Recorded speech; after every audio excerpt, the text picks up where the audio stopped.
say that it is typical Norwegian to be proud of our country. We are proud to be the richest, most developed country in the world according to our population and size.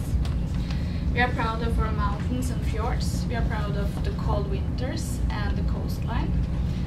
But I'm not here to convince you to agree with me. I would just want to give you a knowledge about where I and Lynn is from, and then you can choose if you agree with us or not.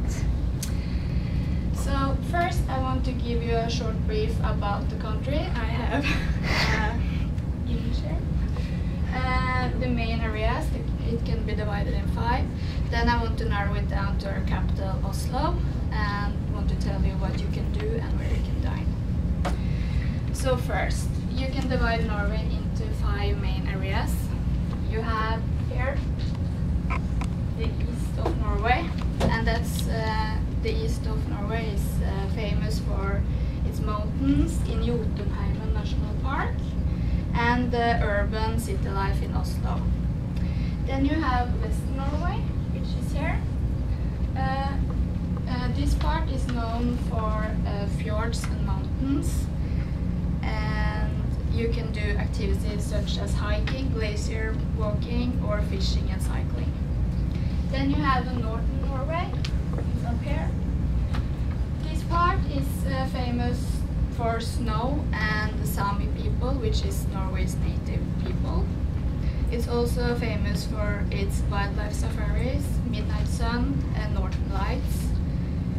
And if you're going down, you have the south of Norway, and this part is known for small, sweet village with white wooden houses. And this is also the place Norwegians like to go and have summer vacations. And last you have the middle Norway, also called Trøndelag. And this is a place where you can do salmon fishing in the rivers, and it's also known for have a very friendly and happy people. Then I want to go down to our capital, Oslo, which is this. Oslo is located in the head of Oslofjord.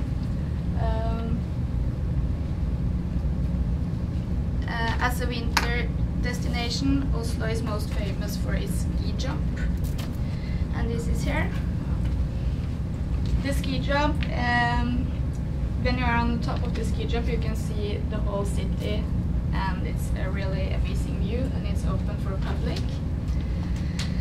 If you go 20 minutes out from Oslo, you will find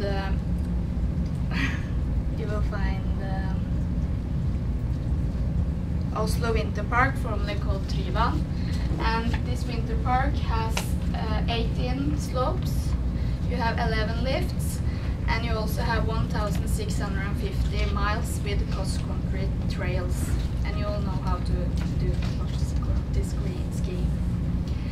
And for those who is not that crazy winter sport fan, you can do some shopping. And here you have Karl Johan, which is in Oslo. This is one of the streets you can do shopping. At the top here you see the castle. So this Karl Johan street is going from the castle down to the harbor. This street offers chain stores such as H&M and Zara, but you will also find these huge department stores and also exclusive stores like Burberry and Louis Vuitton. And if you don't like shopping, or if you get tired, you can visit one of the 50 museums and national parks Oslo offers. And one of the museums, if you're interested in art, is the Munch Museum. And the museum has a really old masterpiece from the painter Edvard Munch, and it's worth $952 million. And you can find it on that museum with many other masterpieces. And finally, tasty restaurants are part of the Oslo visit, and you can find many good restaurants which offer traditional Norwegian food such as salmon and reindeer. And And if you come to Oslo in the right time of the year, you will probably get to try whale steak or lutefisk, which is a Norwegian dish. It's stockfish softened in water. According to visitnorway.com, Norway has one of the finest chefs in the Oslo area, and we also have a Michelin-rated restaurant called Bagatelle, which is the most famous restaurant maybe in Oslo and in Norway. And the kitchen only uses the best produced or seasonal produced ingredients obtained from local vendors and farmers. And the restaurant also have a wine cellar with very high quality wines. So when you go to this restaurant, you have to be prepared to pay a high price. They have 3, 5 and 8 courses, and the price is, for a 3-course you have to pay $330, and that is before your drinks, so it's very expensive. But if this is a little too expensive, you can choose among many other different restaurants, and if you go to the harbor, they have good seafood restaurants, so you can try traditional Norwegian food. So, now that you know a little bit more about Norway, our 5 main areas, what you can do in our capital and where you can dine, I hope you will consider Norway in your next travel.